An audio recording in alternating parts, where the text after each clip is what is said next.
Ancient words will guide us from ancient words ever true, changing me and changing you. We have come with open hearts. Oh, let the ancient words impart words of life, words of hope. Give us strength, help us cope in this world where we roam. Ancient words will guide us home. Ancient words ever true, changing me and changing you. We have come with open hearts. Oh, let the ancient words impart.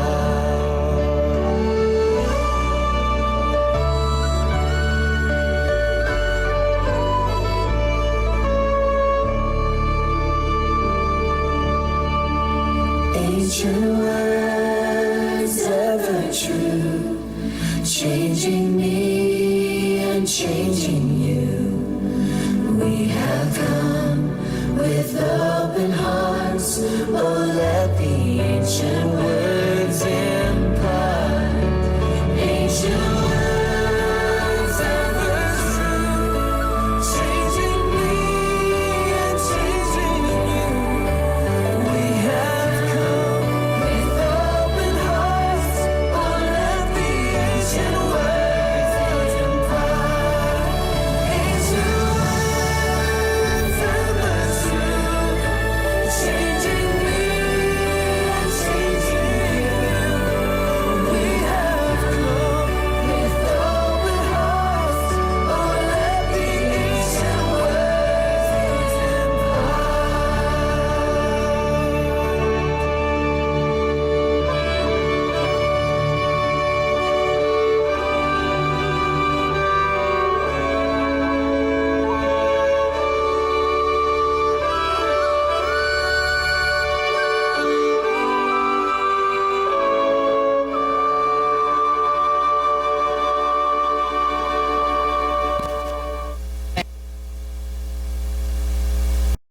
Praise the Lord.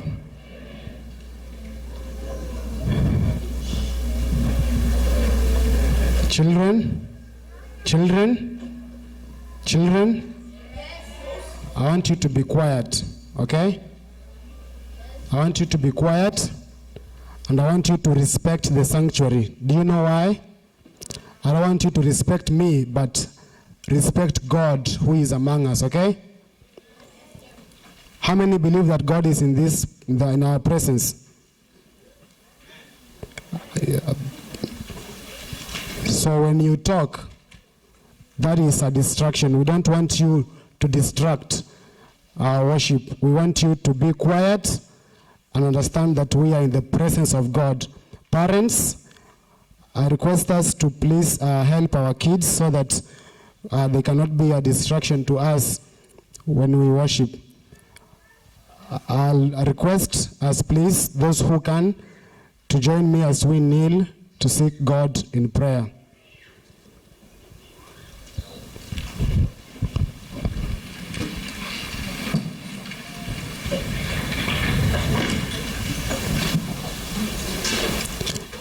Almighty Father, we thank you because of the gift of life. We thank you because you've made it possible for us to come and worship you, Lord.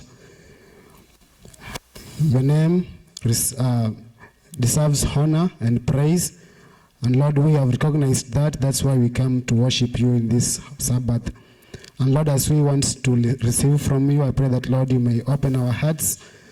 Don't harden our hearts, but Lord, open our hearts and our eyes, our ears, so that, Lord, we can see the state that in which we are, and that, Lord, we may cry for you for help before we are destroyed. I pray that, Lord, you may put your words in my mouth. Let me not speak, but you speak, Lord, and let your Spirit give me the boldness that I need, and give us the urgency that we need, Lord, so that we may wake up from our sleep and realize that our salvation has even drawn nearer and closer. We invite you into this worship, and Lord, help us understand not only today, but every day of our worship, that Lord, we are in your presence, and so Lord, we are worshiping you. We pray that your Spirit may lead us throughout the program that we are going to have this day, and let your name receive glory and honor at the end of it. For this is my prayer in Jesus' name. Amen.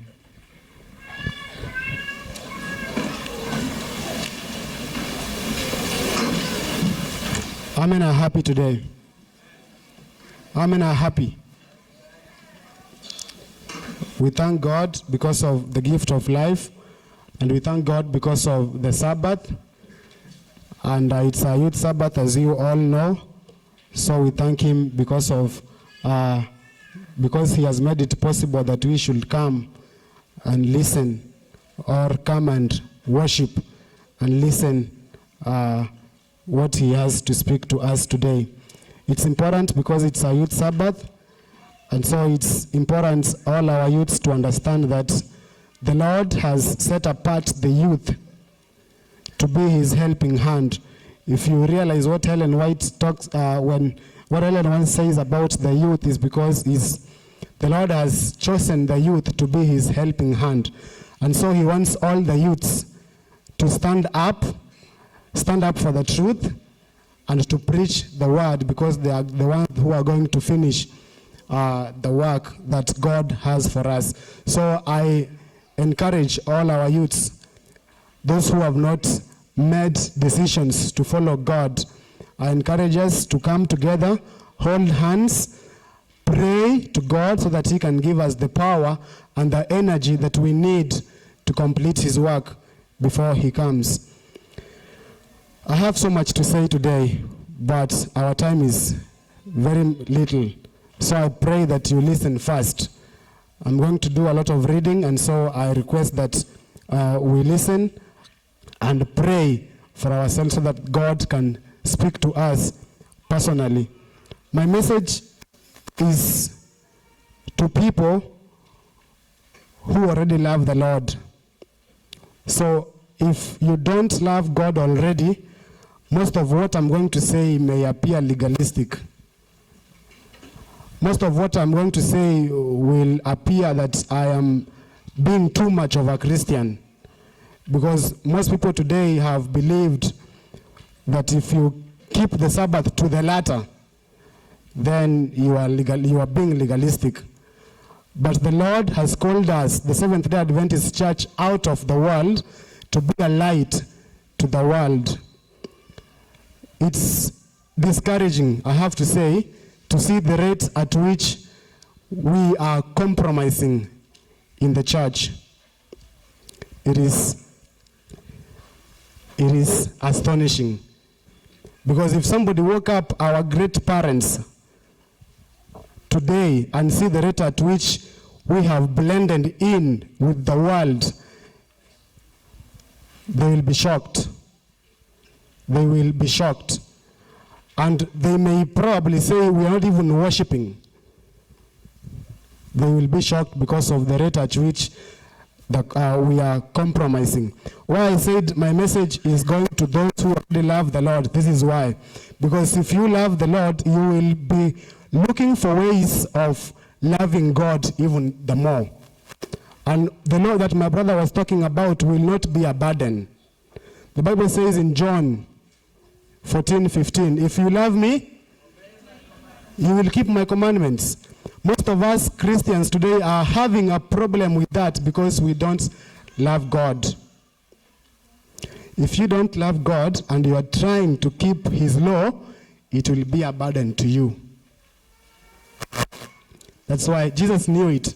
That's why he said, if you love me, you will automatically keep my commandments. If you don't love me and you're trying to keep my commandments, that law will be a burden to you. You will be trying every time to keep it, but you will not keep it. Let me use this illustration. A husband and a wife didn't really love each other. The man was very demanding, so much that he prepared a list of rules. And I want children, One more time, we are in the presence of God, so I'll request you to please keep quiet and honor God. This couple didn't love each other, so the man prepared a list of rules and regulations for his wife to follow. He insisted that she read them over every day and obey them to the letter. And that list had a list of every time you wake up, you have to cook me breakfast at 6 o'clock. Every time you wake up, you have to do the household. By 10 o'clock, you are done. No later time. After several long years, the husband died. As time passed, the woman fell in love with another man who she dearly loved, and the husband loved her. Soon they were married. One day she was cleaning the house. She found the list of commandments her first husband had drawn.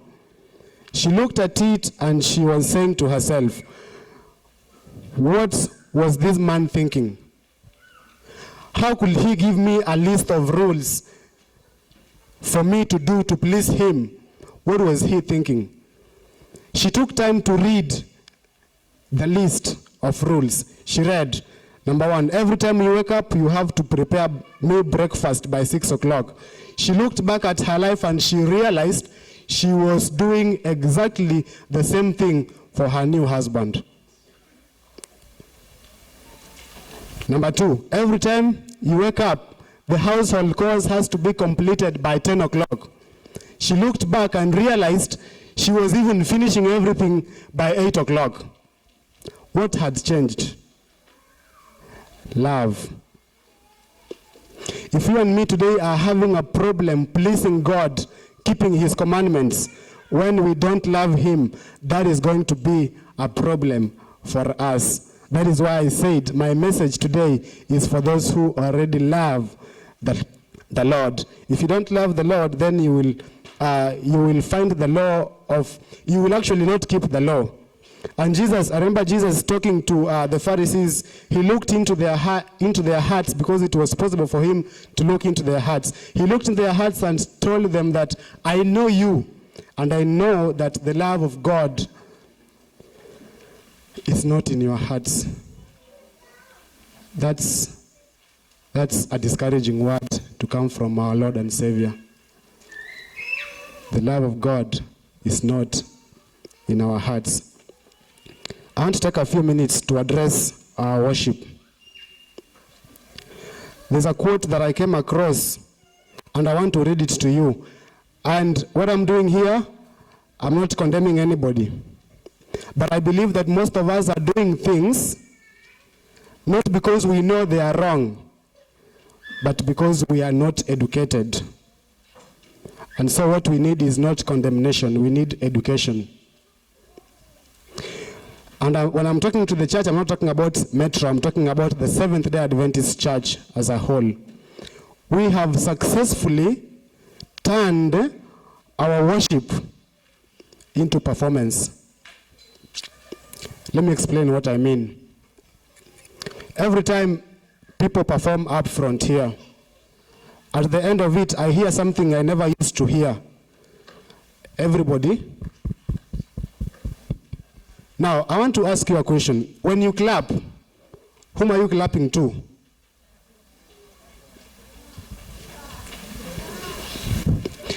Let me read this quote. When ministry becomes performance, the sanctuary becomes a theater. The congregation becomes an audience, and worship becomes entertainment. And man's applause and approval become the measure of success. But when ministry is for the glory of God, his presence moves into the sanctuary. Even the unsaved visitor will fall down on his face and confess that surely God is in our presence.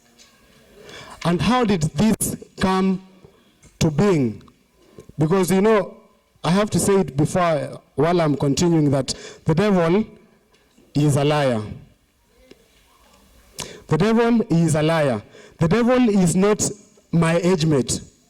The devil is not your age mate. The devil has been there for how long? 6,000 years.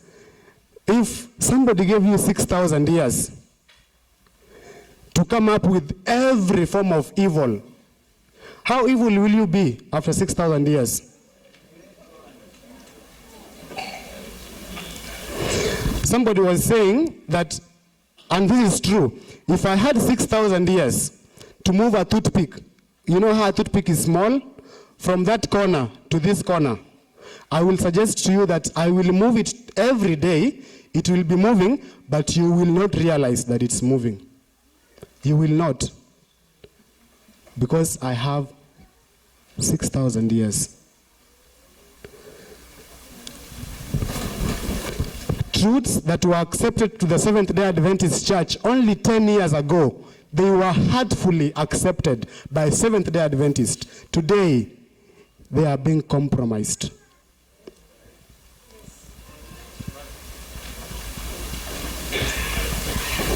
And guess what? We are comfortable. The Seventh-day Adventist Church is comfortable. We don't even understand that we are the remnant church. We don't understand that the devil has waged war against the Seventh-day Adventist Church, because they are the ones that keep God's commandments and have the testimony of Jesus. The devil is not interested with the rest, because already they are his. The devil today is interested with me and you. For those who know, there's this guy called Joe Cruz. He wrote a book, An Enemy at the Gate. And which year was that? 1985. When Joe Cruz lived, that was 1985. He looked at the church, and then he decided to write a book, Enemy at the Gate. Joe Cruz was a Seventh-day Adventist. Enemy at the Gate. That was 1985. Do you suggest today that the enemy is still at the gate? Somebody said something that is very, I don't know how to say it, but somebody saying a distracting statement that today the devil is in here and we are worshiping him without knowing. How I pray that God may reveal to us our state, because we are comfortable. Let me tell you the problem of the Laodicean church. Laodicean church, we are on the fence. We have not made a decision to follow God. No one, the Laodicean church, we are comfortable, and we seem to be comfortable. But you don't realize that God says that I really wish that you are either hot or what? But because you are lukewarm, I'm about to spit you out of my mouth. Isn't that encouraging news to us? That is encouraging news. Let me tell you why. Go through all the other 7 churches. The Laodicean church is the only church. It is really encouraging to know that we are still in God's mouth. Let me explain. God says, I am about to spit you out of my mouth. Where are we right now? In his mouth, right? But if we continue like this, what will happen? He'll spit us out. The problem is that you and me today are comfortable. Let's turn to our verse that we read today.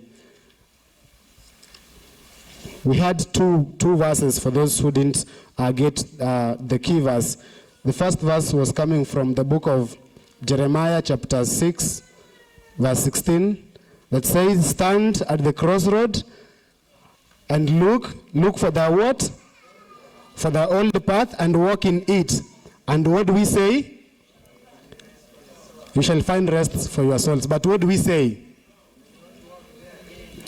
We will say we will not walk in it. Woe unto us. Romans chapter 13, from verse 11. And that, knowing the time, that now it is high time to awake out of sleep, for now is our salvation nearer than we believed. The night is far spent, the day is at hand. Let us therefore cast off the works of darkness and let us put on the armor of light. If you and me continue like this, something worse is going to happen unto us. And that worst thing is we are going to be blocked out of God's mercy. The whole of this quarter we've been talking about Jeremiah. And you know, it's amazing when you study the way God was dealing with the Israelites. It's really amazing. Somebody was saying, you know, sometimes I really wish God could open our minds so that we see what is going on in heaven. Because I know most of those angels are there and they are talking to God, they are asking God, don't you think you are doing too much? Don't you think this is too much? Why will you call somebody to come to you, akatae? You send a prophet to them, akatae. Ara si akatae, wamuue.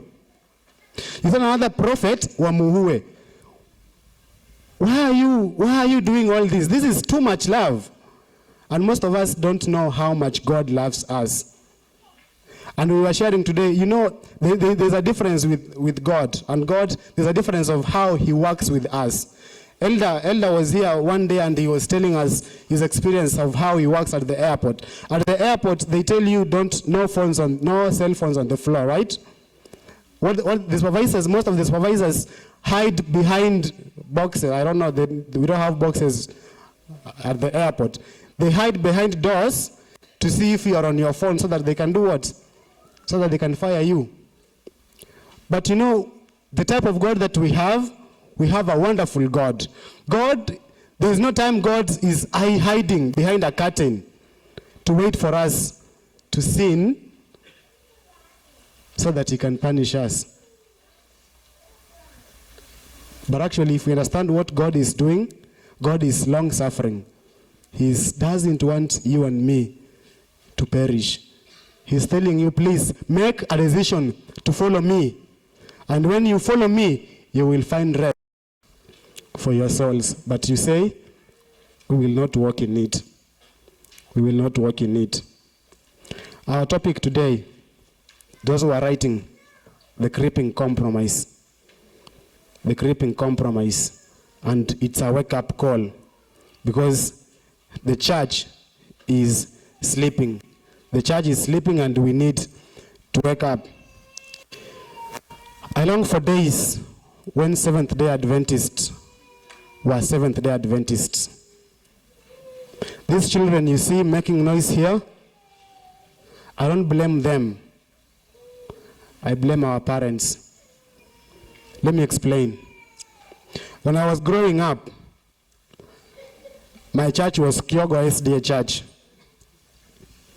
Every time we used to go to worship, the first thing, before I sit down, the first thing I will do was to look at where my mom was seated.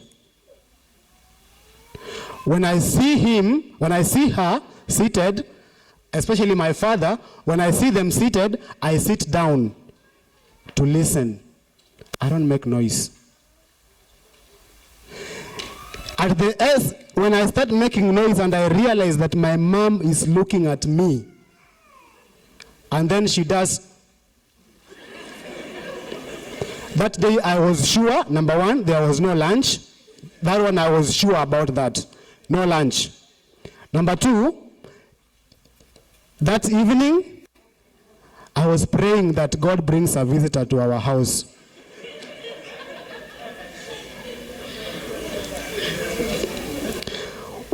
Why do you think our parents, you guys are laughing and I'm crying. Why do you think our parents were behaving like that? It is probably because they understood the essence of worship. They understood that when we come to worship, we didn't come to perform. This is not a sanctuary. This is, actually right now, God is in our presence right now. And most of us really fear individuals out there. When you are in a classroom, you could not even take out your phone to do anything. But in the church, it's okay. All of a sudden, it's okay to be on Facebook while the preacher is up there talking. What has the devil done to us that we are so loyal to him? Somebody said that. What did the devil do to us that we are so loyal to him? I long for the days when drunkards used to walk in the church with their capes on. But when they come close to a church, they take their capes off. They walk, and when they have passed the church, they can now put their capes on. What has happened to us, Seventh-day Adventists? Truths that were accepted only 10 years ago, 10 years, are being compromised in the church today. Now, I have a question. If those things were a sin only 10 years ago,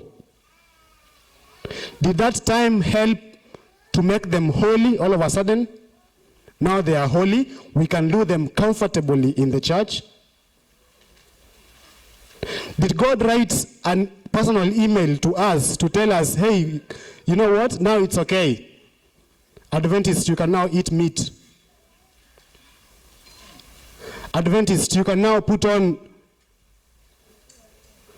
Now, I'm going to talk about that, and please, I don't want you to look at your neighbor to see if your neighbor is putting on the earrings, because I believe Seventh-day Adventists have a problem.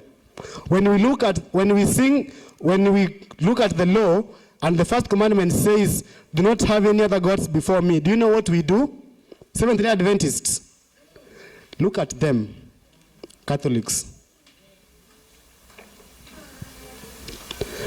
When we are forgetting that we have idols, we have gods who have come before us and God. The Bible is clear.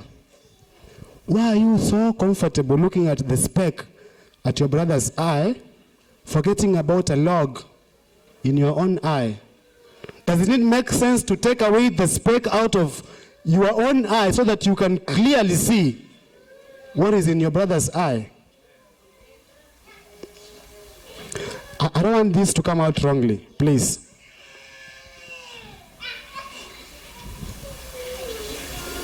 I don't want this to come out wrongly.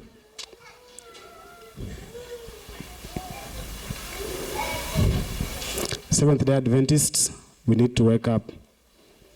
We need to wake up and realize that the devil is inside the church so that we can wake up. I remember days when our elders used to stand uko. It will feel unorthodox for you to put on your jewelry to come to church. That idea could not even cross your mind. Actually, it could not even cross your mind that now let me put on jewelry to church. What has happened? The Old Testament people that's not how they lived. If I tell you how they lived, you will be shocked. God was going with the Israelites and he told them, before I come to you, guys, I need you to do what? Take away all those ornaments. Because I know you are a stiff-necked people. If I come and dwell with you, you will die. But today, in the church, all of a sudden it's okay to put on jewelry in the church. Seventh-day Adventist, what has happened to us? I want to put it to you clear. If jewelry was wrong only 10 years ago, it is still a sin today. If putting on trousers, ladies, was a sin only 10 years ago, it is a sin today. We have come up with ways of justifying ourselves, and we always do that. We always do that. This is America. This is America. This is winter. This is winter. God will understand. Let me tell you something else that God will understand. The Bible says the National Sunday Law is coming. No one will be able to buy or sell without the mark, right? You know what the mark is? Jesus said something that is bothering me. Pray that your flight will not be on the 7th day. And I'm praying for the pregnant women who are here. Pray that your flight will not find you when you are pregnant. But now I'm praying. I'm saying this to the Seventh-day Adventist in the church. Pray that hiyo time isipate kama uko na mtoto mdogo. Because a lot of us will compromise then. Let me tell you how it will work. I know worshiping on Sunday is a sin. I know it's a sin. But my son has to eat. My family comes first. Have you heard people say that? My family comes first. So it's a sin here, but for me to eat, my son has to do what? So most of us who have not made a decision to follow God for ourselves will fall a trap of that. We will compromise. And if you and me are compromising through those little things today, don't lie to yourself that when the National Sunday Law comes, don't lie to yourself that you will stand. Do not lie to yourself that you will not compromise. A lot of us are waiting for the National Sunday Law so that we can make decisions to follow God. All of a sudden we have forgotten that by the time the National Sunday Law comes,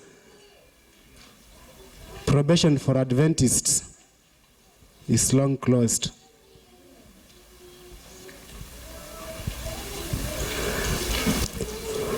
But we have something good we can boast about. We are still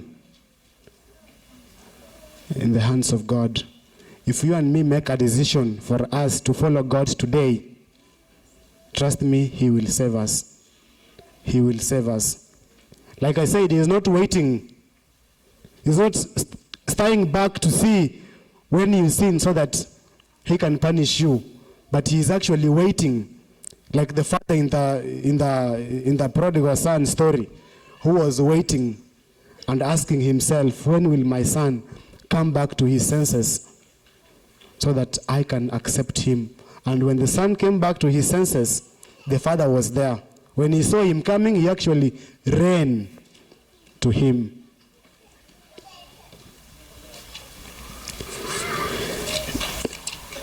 In all the message of Jesus, He was very clear. He was very clear. There will be no divided heart in heaven. It's clear. That one is clear. I will explain to you. Number one, if you read Luke 16, verse 13, the Bible says, Jesus himself said, no servant can serve two masters. Why? Because he will either be devoted to one and despise the other. He will love one and hate the other. So it is not possible for you to serve two masters at the same time. As if that's not enough, James 4:4 says what? Friendship with the world is what? Enmity with God. What came to our minds all of a sudden that we can now accept the world into the church? And what we are doing today, we are making the church a favorable place where people can come, sit, listen to the word, go home, and think that they are comfortable. I'm sorry to put it to you, you are not comfortable. What you and me should be doing today is praying for a revival and a reformation. And revival and reformation doesn't come. Ellen White says it comes through answered prayer. If we need a revival and reformation, you and me have to realize that we cannot do without revival and reformation. And she says this, we have to pray for it. For us to get a revival, we have to pray for it as if our lives depend on it. Do you know how to pray for something that your life depends on? When I first came to the United States, I was praying for a job. So I know what it means to pray for something as if my life depends on it. And until we realize it, God is not just going to come and tell us, hey, now wake up. He's using the prophets He's using God's messengers to tell us that now it's time to wake up from our sleep. Today, millions who profess to be Christians are searching for a way to strike a workable compromise between their convictions and the ways of this wicked world. And guess what? The devil is always offering an opportunity to negotiate our values. And his most effective game plan is this: an internal step-by-step erosion that we often barely perceive until it is too late. That is how all these evils that we have looked at have come into the church. And it's amazing to see today that sexual immorality is as rampant in the church as it is in the world. What happened to us? I thought this was an issue of the world. What happened to us? Is it that we don't understand that now our bodies are temples of the Holy Spirit? Is it because we don't understand that actually we are attached to Jesus Christ? Do you know what it means to be attached to Jesus Christ? 1 Corinthians 6 talks about immorality. Do you know what it means to be attached to Jesus? Most of us know the story of the two twins who are connected together. They were telling the story, and this is how they said it. One of them had that lust in his body. And so every time he wanted to lust, the other one didn't have that. So he's telling his story that I used to really feel so bad when my brother was involving himself in sexual immorality, when I am there.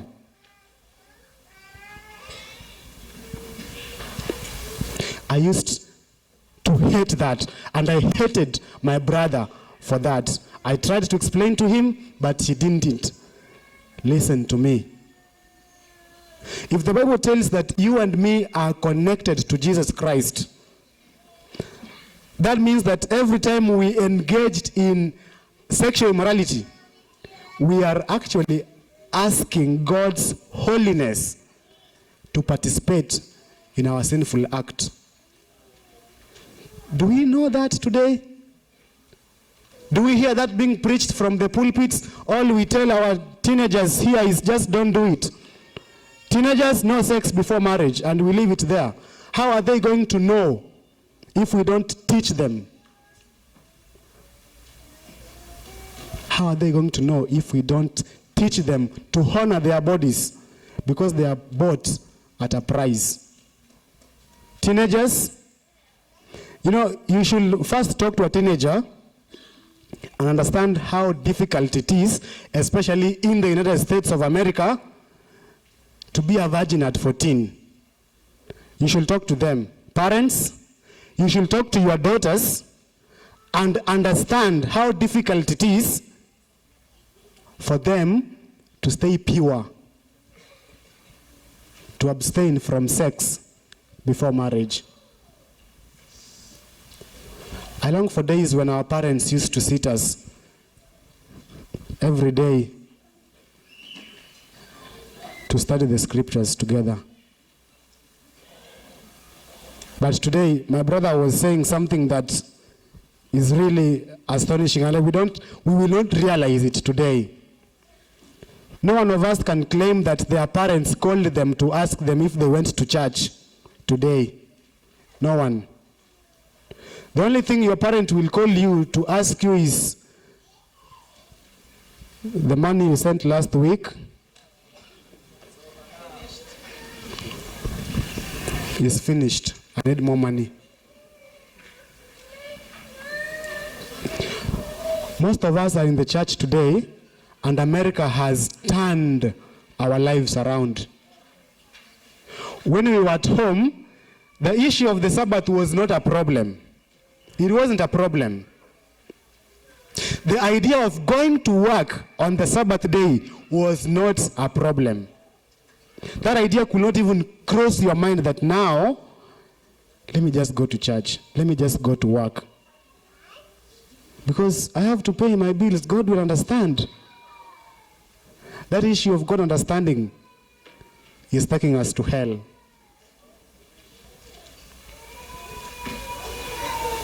There are people here today in the Seventh-day Adventist Church in Metro today who used to honor the Sabbath when they were in Kenya.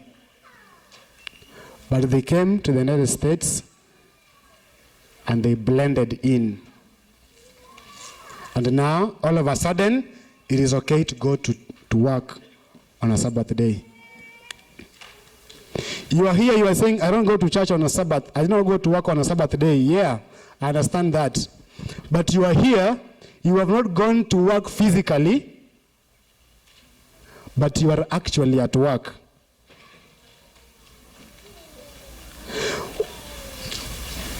What will God do to us so that we understand how valuable the Sabbath is? We don't hear that being preached from our pulpits today. Because when somebody tells you that we are not supposed to work on the Sabbath, when somebody tells you that we're not supposed to speak even idle words on the Sabbath, you call them legalistic. You call them too much holy.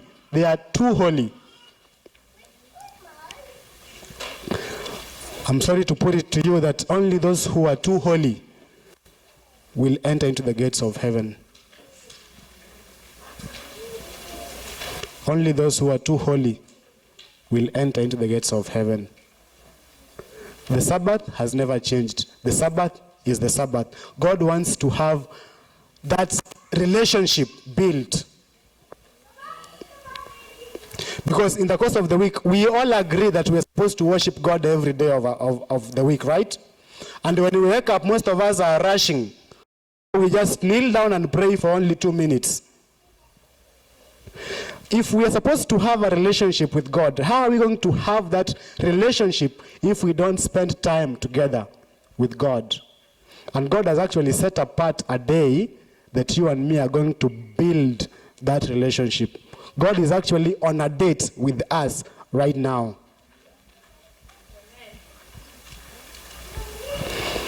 Let me ask you a question. I'm talking about myself.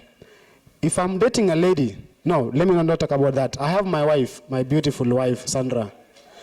If I take my wife to a date and we are seated and I realize I'm talking to her, she's not even paying attention to what I'm saying. Instead, she's on Facebook. How do you suggest I will feel?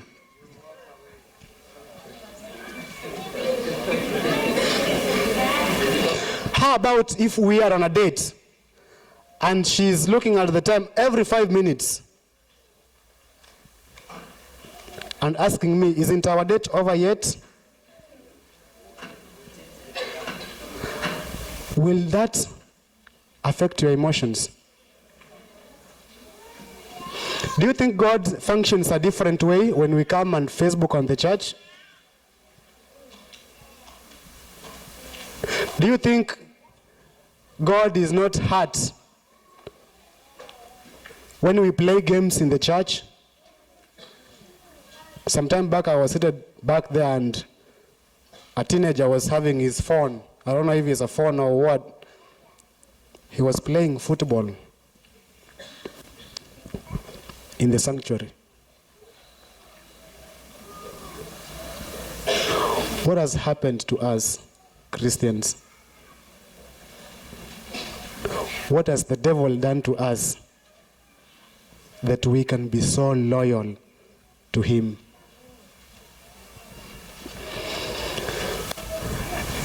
The book of Matthew chapter 13, verse 46, has a very discouraging parable. Allow me to say discouraging.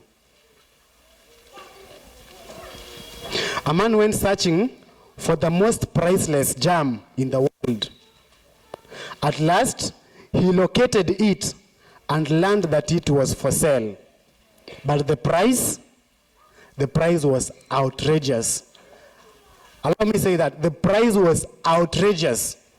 No one will buy this phone for $1 million US. Who will buy this phone for $1 million US? That is what it means for the price to be outrageous.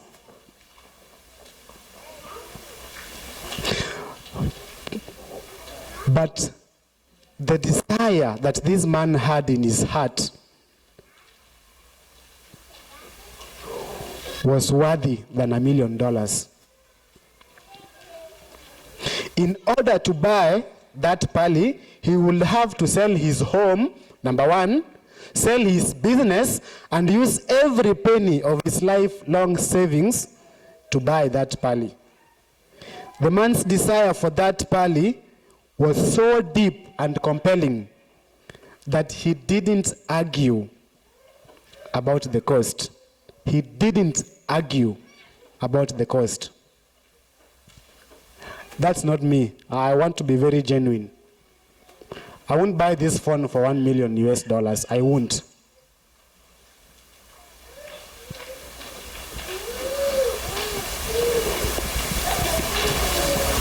He did not consider waiting until he could better afford the price so that he can come back to buy it. He did not even negotiate. You know how we negotiate? You said it's $1 million US. I have 800,000 US. He didn't negotiate anything. He just went, sold his business, his house, and used his money to buy that pali.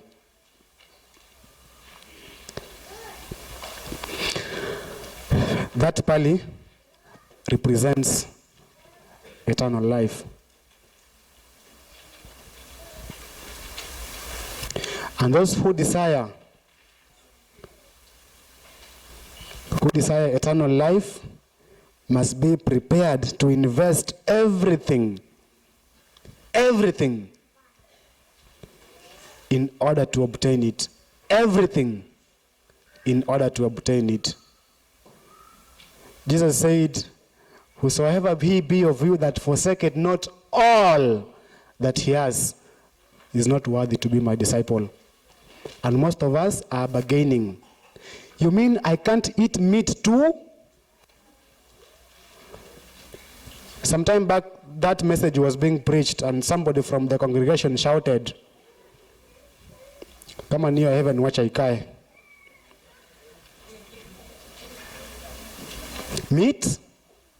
Meat, nyama.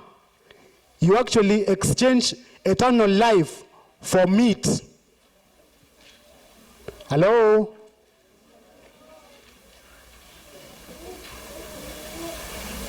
Meat. Do you know how much I've hated meat of late?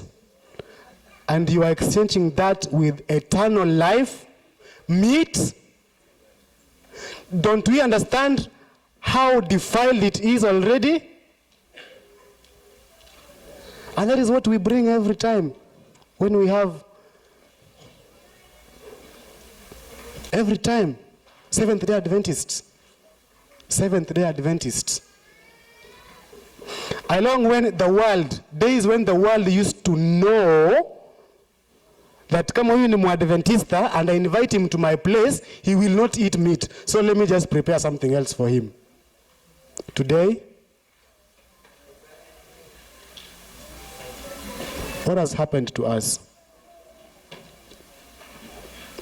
Compromise is deadly. Compromise is deadly, especially with the devil. And you and me are not going to escape if we are not connected with Jesus Christ. Jesus actually was very categorical when he said, without me, you can do nothing. And nothing means nothing. It is only through our dependence upon God that you and me will do everything that we desire. and be a success. Only through a dependence of God.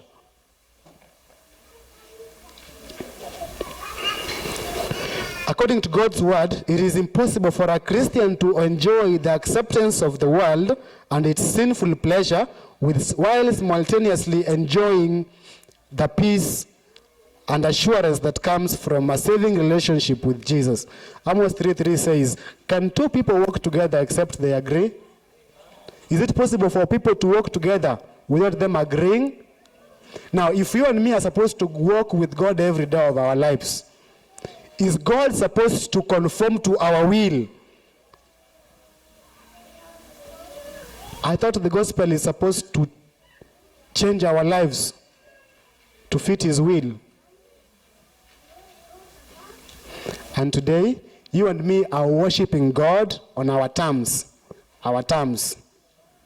Our terms. I want to come to church and feel entertained.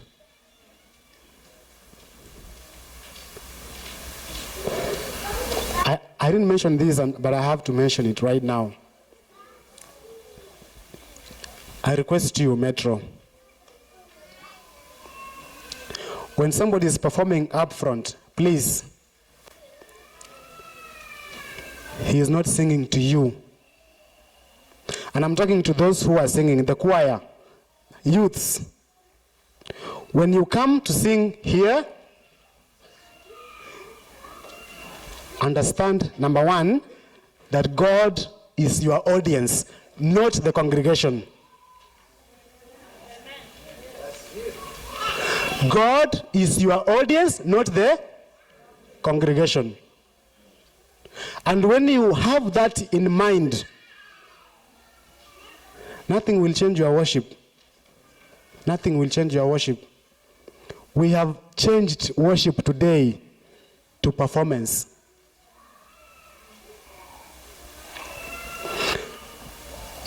A certain group was singing a song, and when they finished singing, everybody was saying, man, those guys, did you hear how they sang? Are you seeing how they are marching? Marching, choir. Did you see how they marched nicely? Everybody was clapping. Everybody was clapping for them. This pastor in a wheelchair came and sang a song that said, no one cared for me like Jesus. When he finished singing, there were tears in the eyes of the congregation, and everybody was crying. Everybody was thinking of how big God is, that he can save us, human beings. And that is what is called true worship. That is what is called true worship. There's something I wanted to read here. And I'm requesting us, I don't know where we go in the afternoon, Metro. I have to mention this. Sabbath does not end saa saba. Are you listening to me, Metro? Sabbath does not end after the sermon. We have programs going on here in the afternoon, Bible studies, and today we are going to talk about worship. Is worship a playground? Is it a battleground? Or is it a holy ground? Please don't miss. Come so that we can know what God expects us during our worship.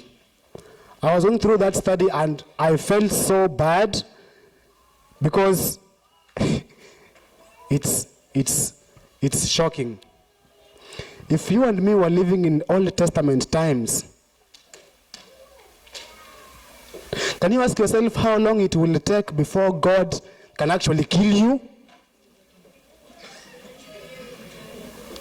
Do you guys know that it was an offense for Aaron to minister unto the Lord without the right attire? Did you know that? Do you know that immediately when he came to worship and he didn't have the right clothing, he will just fall dead and die. Now, today God may not punish us severely like he did, but don't you understand that we are coming to church expecting a blessing when we go out with a curse?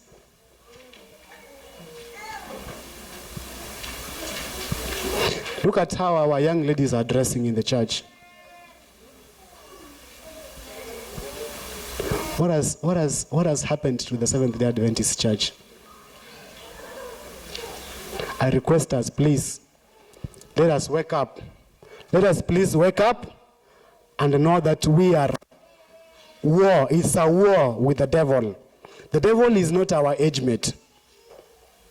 He has had time to study our minds, how we think, how we talk. And if you and me are fighting him on our own, he has us. He has already gotten to us. But let me read this about worship. You can usually tell when a church is geared more toward entertainment than toward worship. And how will you do that? You will note the absence of silence or noise during worship,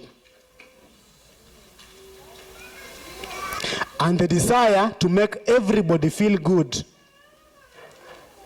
Our kids, every time we grow up, we are being trained to not to do anything that will hurt anybody. That's what we are trained. Don't do that. That will hurt me.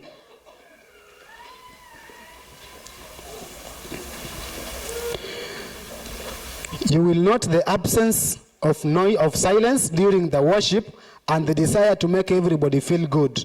You will note the casual cleverness of the participants who are often sounding like stand-up comedians. Preachers, when you come to preach, you are not comedians. You are God's messenger.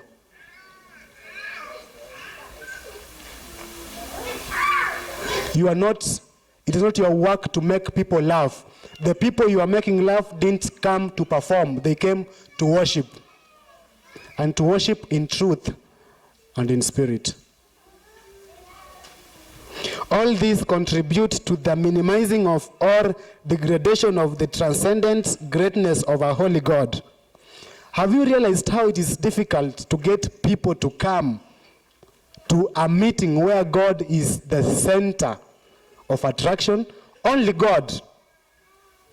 And I want this to come out wrongly. Every time we invite KCC from Minnesota, have you seen how sometimes we open all that? Why? We are coming to be entertained.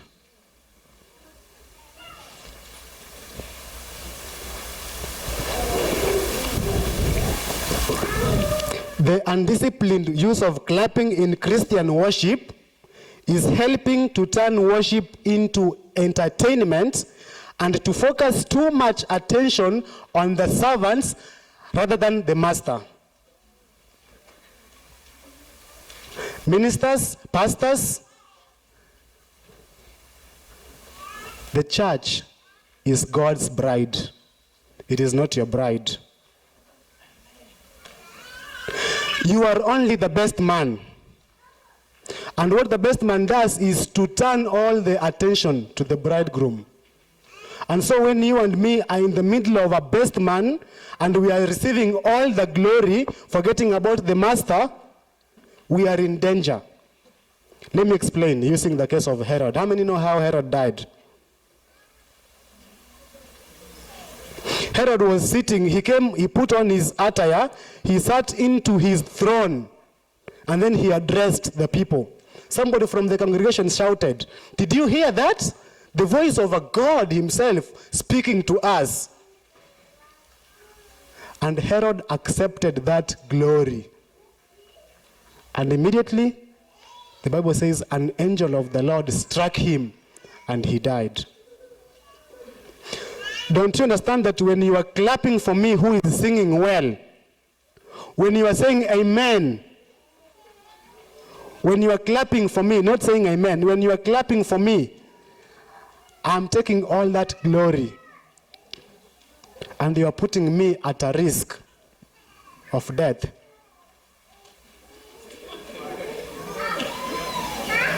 Because if I don't say glory goes to God,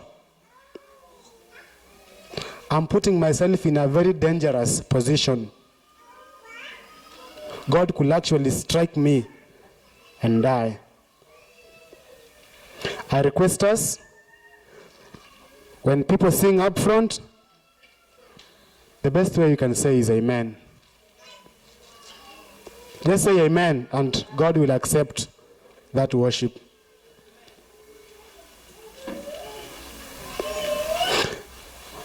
I'm not telling you to stop clapping without giving you something else to do. That is what we teach our people. We tell them, young teenagers, you can't have sex before marriage. We don't give them options.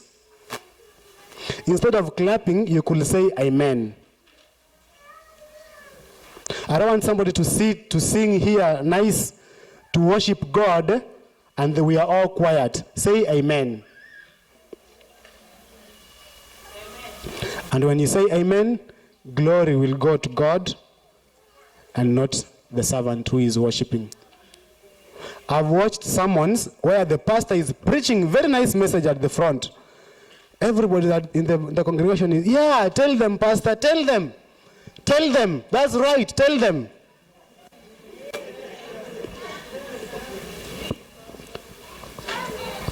And then we turn worship into a performance. Brothers, I'm not performing. I'm preaching.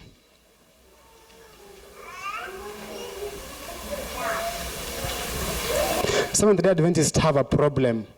We always point fingers. It is, wow, waambie, sio sisi, we are okay. Tell them. When it is us who are in trouble.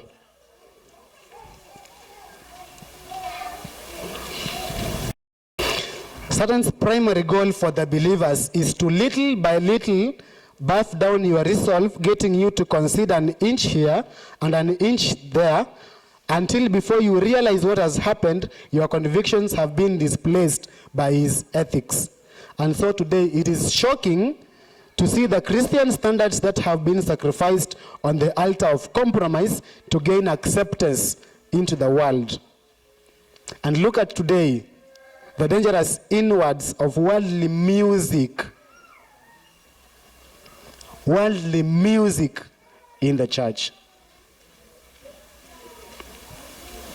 Unchecked materialism and the subsequent death. And look at the Babylonian diet there is among Christians. Look at how we dress. We dress like we don't have a connection with Jesus Christ. And I have to read what Ellen White says about worship, about dressing, I mean. Our words, number one, our words, our actions, and dress are daily living preachers.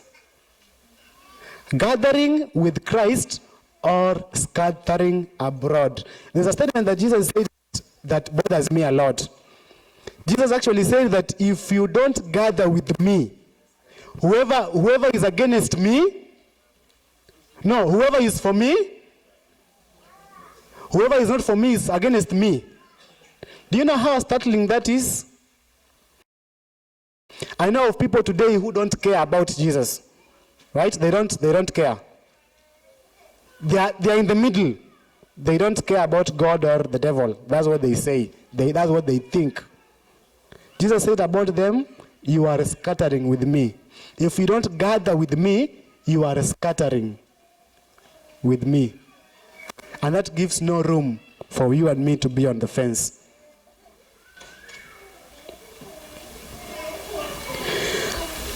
Our dress is a living preacher, gathering or scattering with God. And so my prayer, I'm talking to you and asking you, ladies who are here, go back today to your home and look at yourself in a mirror and ask what message you are preaching. Men, I'm not talking about ladies only. Jewelry was an issue of ladies 10 years ago, only 10 years ago. Today,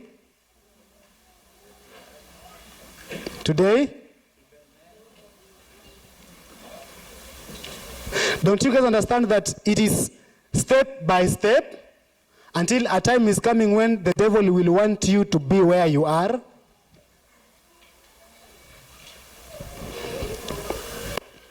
I want to finish with this statement. Our time is far much spent. Let me finish with this statement.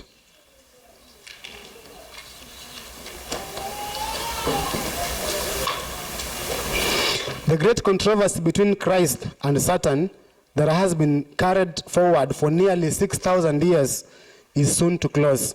And the wicked one redoubles his efforts to defeat the work of Christ in man's behalf and to fasten souls in his snares, to hold people in darkness and rebellion till the Savior's mediation and ministry in the sanctuary is ended, and until there is no longer a sacrifice left for sin. That is the objective of the devil. Jesus today is in the most holy place interceding for you and for me. If you and me don't have a personal relationship with him, if you and me don't love him, you can't die for somebody you don't love. You can't. You cannot. If you and me don't love Jesus today, a time is coming when we will be asked to die and we will deny our faith in broad daylight. Jesus is asking for us to enter into a personal relationship with him. And how do you do that? Pray. Fast. And read the word of God. I pray that our church, Metro, we can be revived and accept God to use us in the best way that he can. That is my prayer today for Metro.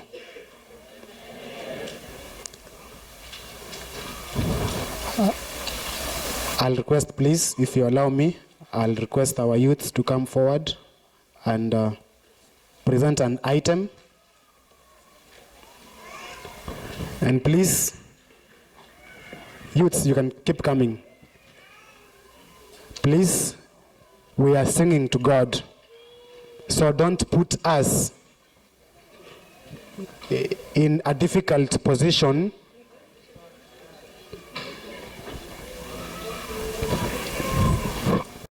So nami sitagairi kuja kwako, nimetambua kosa langu, bado una makusudi juu yangu. Nimetambua kosa langu, nakutanga mbali na uso wako. Ulisema tukibisha tutafunguliwa, na mimi leo ninabisha kwako. Nifungulie lango la rehema, najuta nimepoteza wakati. Nimetanga mbali nawe, sasa yatosha, najuta nisamehe. Wewe ni Bwana mwingi wa rehema, najuta ni lango la rehema. Ulisema tukibisha tutafunguliwa, na mimi leo ninabisha kwako. Nifungulie lango la rehema, najuta nimepoteza wakati. Nimetanga mbali nawe, sasa yatosha, najuta nisamehe. Wewe ni Bwana mwingi wa rehema, nifungulie lango la rehema.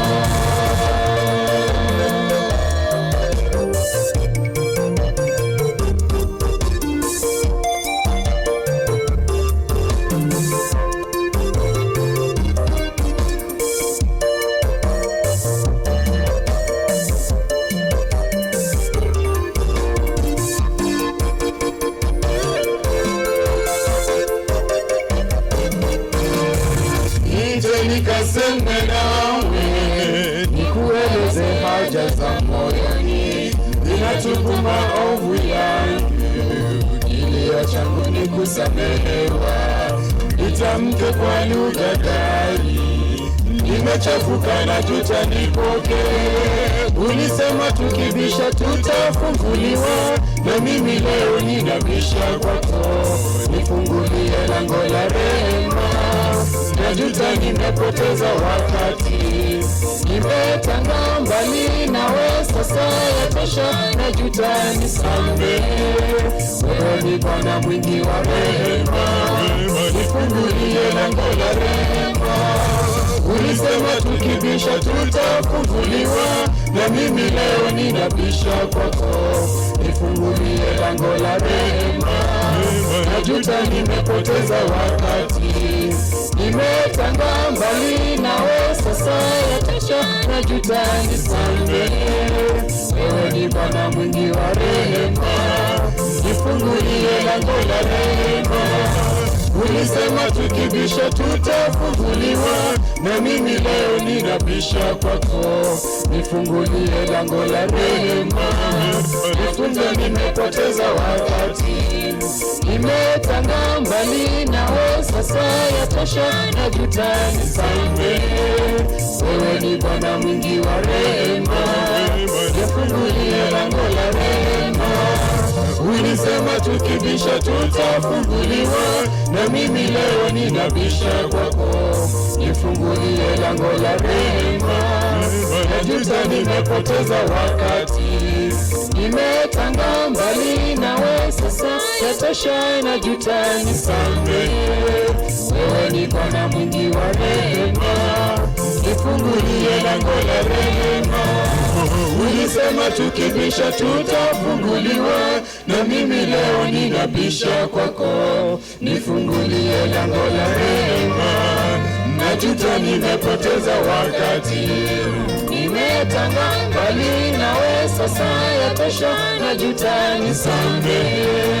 Wewe ni Bwana mwingi wa rehema, nifungulie lango la rehema.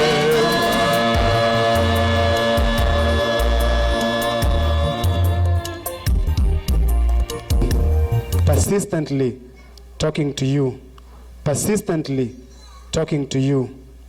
And today, you want to make a decision from your heart, not from your mouth. You want to make a decision to follow God.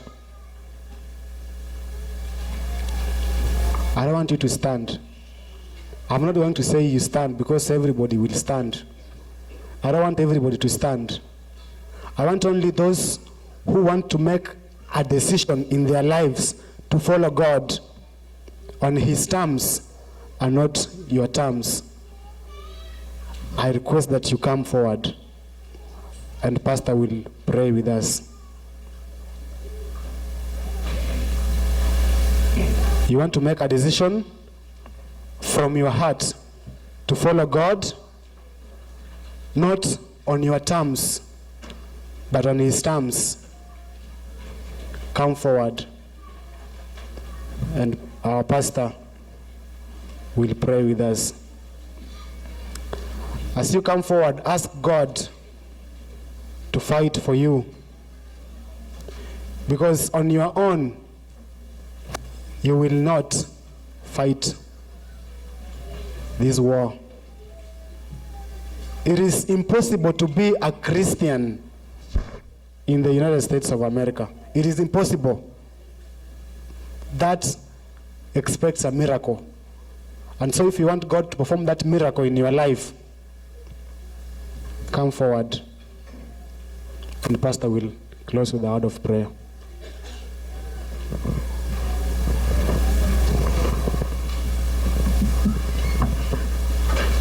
Okay, shall we pray? Our God and our Father, we do realize and know that you love us. You have said, how can you give us up? Because Jesus died for each one of us. So with this assurance, this hour we stand before you, knowing that you are welcoming us into your kingdom. We ask if there is anyone who has challenges of the connection between the person and you, at this moment, God, we ask you guide that individual so that we can all feel acceptable, all know that you are coming for us. May we worship you as you have directed us to, and as we know. Help us to understand the true meaning of worship. Make us to realize our shortcomings, our mistakes, our ignorance, that we may come to you for better understanding. For those who have taken a step to come forward, you know each one of them individually, you know their desire. We pray that you fulfill the desires of their hearts.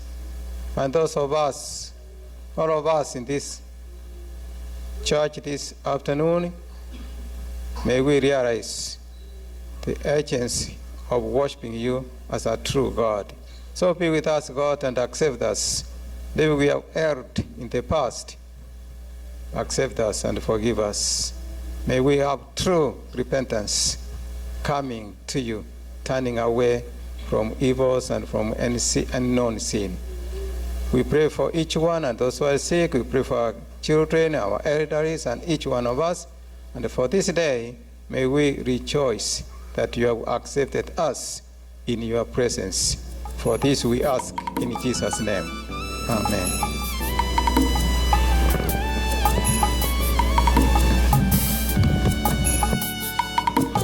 Thank you so much for the message.